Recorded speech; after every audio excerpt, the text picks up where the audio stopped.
मोहब्बत है। अक्षत सबके साथ गुलावत पहुंचा। गाड़ी को पार्किंग में लगाकर सभी नीचे उतरे। वह जगह बहुत ही खूबसूरत थी और कुछ ही दूर एक बड़ी सी झील थी जिसमें गुलाबी कमल के फूल खिले नजर आ रहे थे। जीजू ने नीता के हाथों से चीकू को गोद में ले लिया और निधि काव्या के साथ आगे बढ़ गए। नीता और तनु भी बातें करते हुए आगे बढ़ गई। मीरा जब जाने लगी तो अक्षत ने उसका हाथ पकड़कर उसे रोक लिया और कहा, पहले मेरे एक सवाल का जवाब दो। पूछिए, मीरा ने कहा। कैसी लगी ये जगह? अक्षत ने सामने देखते हुए कहा। आप यहाँ हमारे लिए आए हैं ना? मीरा ने शरारत से अक्षत की आंखों में देखते हुए कहा। पसंद आई? अक्षत ने पूछा। बहुत अच्छी है, शुक्रिया, मीरा ने कहा। अक्षत जैसे ही उसके गाल पर किस करने के लिए झुका, जीजू ने पलटकर कहा, साले साहब आ जाइए। अक्षत ने खुद को रोक लिया और मीरा से दूर होकर कहा, हाँ जीजू आते हैं। चलें, मीरा ने मुस्कुराकर कहा। ये जीजू भी ना रोमांस के बीच में न जाने कहां से टपक पड़ते हैं। चलो, कहकर अक्षत ने मीरा का हाथ थामा और उसके साथ चल पड़ा। झील किनारे आकर सभी वहां की खूबसूरती को निहारने लगे। निधि अपने साथ कैमरा लाई थी, वो तस्वीरें निकालने लगी। सबने ढेर सारी तस्वीरें खिंचवाई और उसके बाद नीता गाड़ी से कालीन ले आई। राधा ने खाने पीने का जो सामान दिया था वो भी नीता अपने साथ ले आई। सभी आकर बैठ गए, लेकिन अक्षत के दिमाग में कुछ और ही चल रहा था। उसने मीरा से कुछ कहा और वहां से उठकर चला गया। कुछ देर बाद मीरा भी उठकर चली गई। निधि ने देखा और जैसे ही मीरा को आवाज देनी चाही, जीजू ने उसे रोक दिया और कहा, जाने दो निधि, मीरा को कुछ देर अक्षत के साथ रहने दो। ठीक है, चलो चीकू काव्या हम लोग कुछ खाते हैं, कहकर निधि बच्चों के साथ खाने लगी। जीजू, तनु और नीता आपस में बतियाने लगे। मौसम भी काफी सुहावना था और ऐसी जगह आकर तो जीजू का मन और भी अच्छा हो गया था। उन्होंने नीता और तनु से बैठने को कहा और खुद झील किनारे घूमने निकल पड़े। नीता और तनु काफी दिनों बाद मिली थी, इसलिए बातों में लग गई। अक्षत को ढूंढते हुए मीरा आई। उसने देखा अक्षत झील किनारे पत्थर पर बैठा हुआ था। मीरा ने पीछे से आकर अक्षत की आंखें बंद की। मीरा की छुअन को भला अक्षत कैसे नहीं पहचानता। उसने मीरा के हाथों को पकड़कर कहा, तुम्हें तो मैं बंद आंखों से भी पहचान सकता हूं मीरा। हमें यहां क्यों बुलाया? सब तो वहां है, मीरा ने कहा। आओ बैठो, कहते हुए अक्षत ने मीरा को अपने बगल में बैठाया और फिर कहने लगा, सब वहां है लेकिन मुझे तुम्हारे साथ कुछ वक्त बिताना था, अकेले में। अच्छा तो ये बात है। वैसे आज मिस्टर सड़ू इतने रोमांटिक मूड में कैसे? मीरा ने अक्षत को छेड़ते हुए कहा।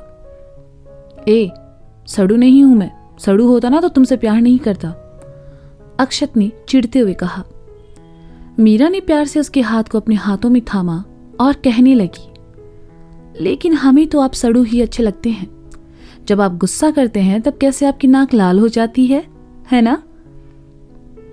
अच्छा, मेरा मजाक उड़ा रही हो? अक्षत ने कहा।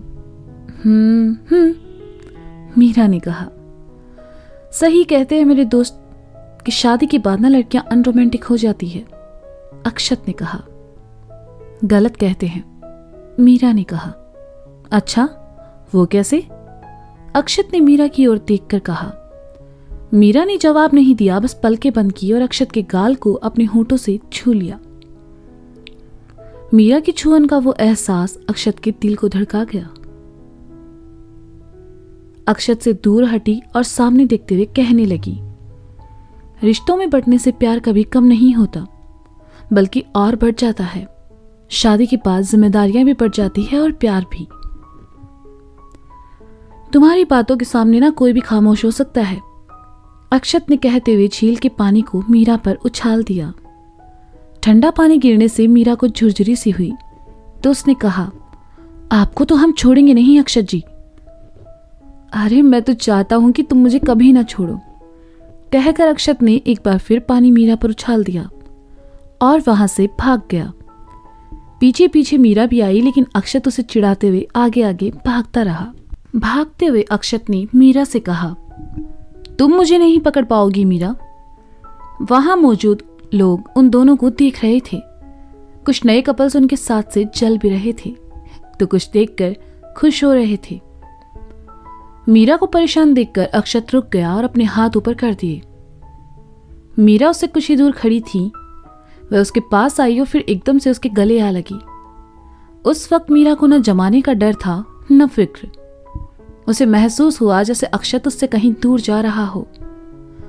अक्षत ने उसे खुद से दूर किया और उसका चेहरा अपने हाथों में लिया तो देखा मीरा की आंखों में आंसू भर आए हैं। अक्षत ने देखा तो हंसते हुए कहा, हाँ पागल हो क्या मीरू, मैं कहीं नहीं जा रहा। मीरा ने अक्षत को पीछे धकेला और वहां से चली गई। अक्षत समझ गया कि मीरा उससे नाराज होकर गई है। मीरा वापस बाकी लोगों के पास चली आई। उसे बहुत अजीब लग रहा था, अक्षत को लेकर, जैसे उस पल अक्षत उससे कुछ छुपा रहा हो।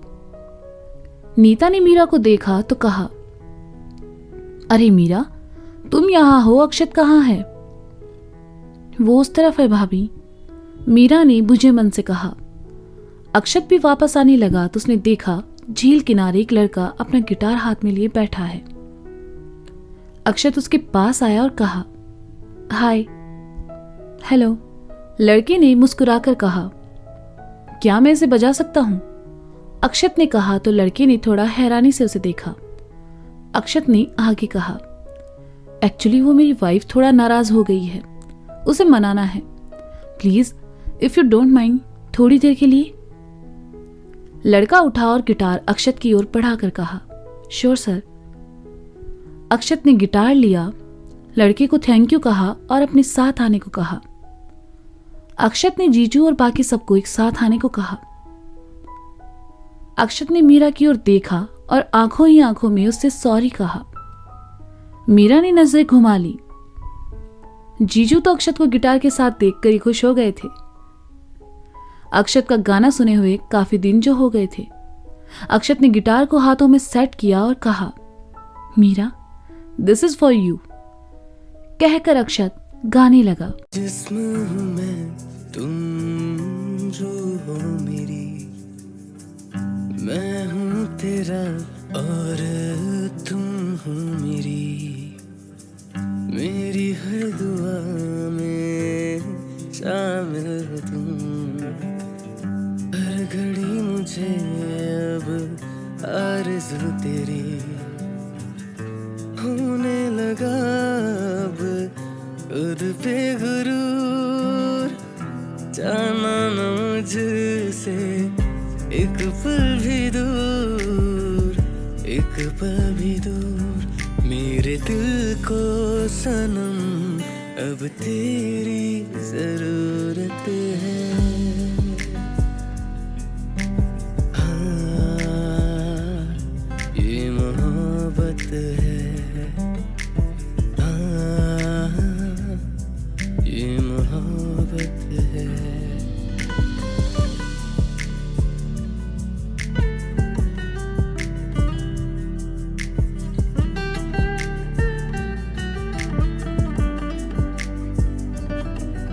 सब मुस्कुराते हुए अक्षत का गाना सुन रहे थे और अक्षत के शब्द मीरा के दिल को पिघला रहे थे।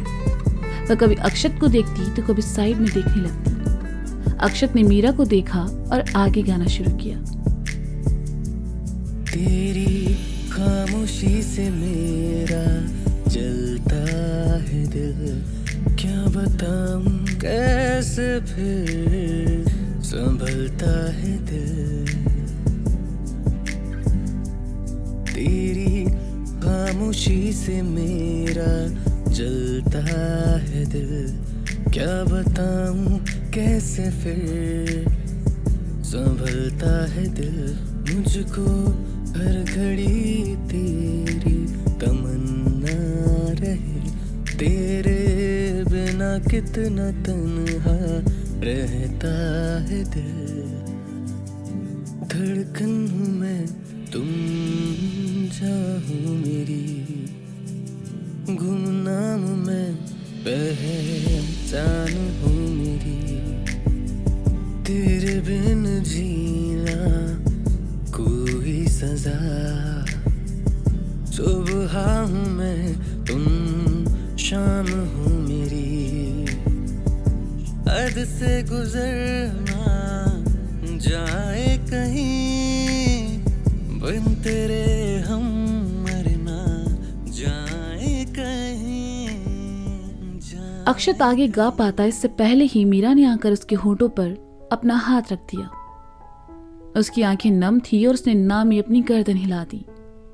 अक्षत मुस्कुराया और मीरा का हाथ अपने हाथों में लेकर गाने लगा। खुदा जानता तू मेरी हकीकत है, हाँ ये मोहब्बत है, ये मोहब्बत है। सोमी जीजू ने यह नजारा देखा तो उनकी आंखों में नमी तैर गई। आज से पहले उन्होंने कई लोग देखे थे जो एक दूसरे के प्यार में पागल थे, लेकिन अक्षत और मीरा, उन जैसा उन्होंने कभी कोई नहीं देखा था। मीरा अक्षत से दूर हुई। अक्षत ने गिटार लड़के को देकर थैंक यू कहा तो लड़का वहां से चला गया। जीजू अक्षत के पास आए और कहा, पागल हो तुम दोनों सच में, कोई किसी से इतना प्यार कैसे कर सकता है? हाँ अशु, इसका जवाब तो हम में से किसी के पास नहीं है जीजू। अक्षत ने प्यार भरी नजरों से मीरा को देखते हुए कहा। चलो चलकर कुछ खा लो दोनों, जीजू ने कहा तो अक्षत और मीरा दोनों नीता की ओर चले आए। नीता ने दोनों के लिए प्लेट में नाश्ता लगा दिया। काव्या, निधि और चीकू भी थककर सबके पास आ बैठे। दोपहर होने को आई, सभी थक चुके थे, इसलिए जीजू ने सबको घर चलने को कहा। सभी वहां से घर के लिए निकल गए। आते वक्त अक्षत और मीरा आगे बैठे थे और जीजू, तनु, नीता पीछे और बाकी बच्चे सबसे पीछे। गर्मियों के दिन थे इसलिए जीजू को तो नींद आ गई। तनु और नीता भी बातों में लगी हुई थी। अक्षत ने देखा मीरा खामोशी से खिड़की के बाहर देखे जा रही है। उसके चेहरे की उदासी को अक्षत बखूबी समझ रहा था। अक्षत ने मीरा का हाथ अपने हाथों में लिया और उसे गियर पर रखकर गाड़ी चलाने लगा। मीरा ने अक्षत की ओर देखा और हल्का सा मुस्कुरा दी। सभी घर पहुंचे। राधा ने सबके लिए खाना बना दिया था। खाना खाकर सभी आराम करने ऊपर चले गए। मीरा भी ऊपर अपने कमरे में चली आई। उसका सर हल्का सा दर्द कर रहा था, इसलिए वह दवा लेकर लेट गई। सोमी, जीजू और तनु तो आज शाम में ही निकलने वाले थे, लेकिन अक्षत ने उन्हें रोक लिया। अक्षत नीचे से ऊपर रूम में आया तो देखा मीरा सो रही थी। अक्षत ने अपना लैपटॉप और कुछ फाइल्स उठाए और बाहर आकर सोफे पर बैठ गया। काम करते करते अक्षत की आंख लगी और वह वहीं सोफे पर सो गया। शाम में जब मीरा उठी और कमरे से बाहर आई तो देखा अक्षत बाहर सो रहा था। सोते हुए वह आज भी उतना ही मासूम लग रहा था जितना 2 साल पहले लगता था। मीरा आकर अक्षत की साइड में बैठी, उसकी गोद में पड़ी फाइल को उठाया और सामने टेबल पर रख दिया। अक्षत ने नींद में ही सोफे पर पसरते हुए अपना सर मीरा की गोद में रख दिया। एक सुकून उसके चेहरे पर उतर आया। मीरा भी मुस्कुरा उठी। उसे अपने बीते दिनों की याद आ गई, जब पहली बार अक्षत ऐसे ही नींद में उसकी गोद में सर रखकर सोया था। उसने कोहनी पीछे लगाई और अपना सर हथेली पर टिकाकर प्यार से अपनी उंगलियां अक्षत के बालों में घुमाने लगी। कितना सुकून था इन पलों में, किसी तरह की परेशानी नहीं थी।